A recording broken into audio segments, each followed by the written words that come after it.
this sludge in that injector. Oh my freaking God. Wonder why it was misfire.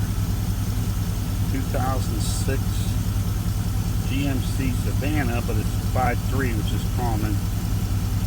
Man, there's where my misfire was. I had no tap in the motor. Everything I Googled was lifters, everything else. This was it. Look, I changed the coils. That stupid injector. Bought a new injector from AutoZone. Was $100. I probably could have cleaned this one. Unbelievable. Look at that.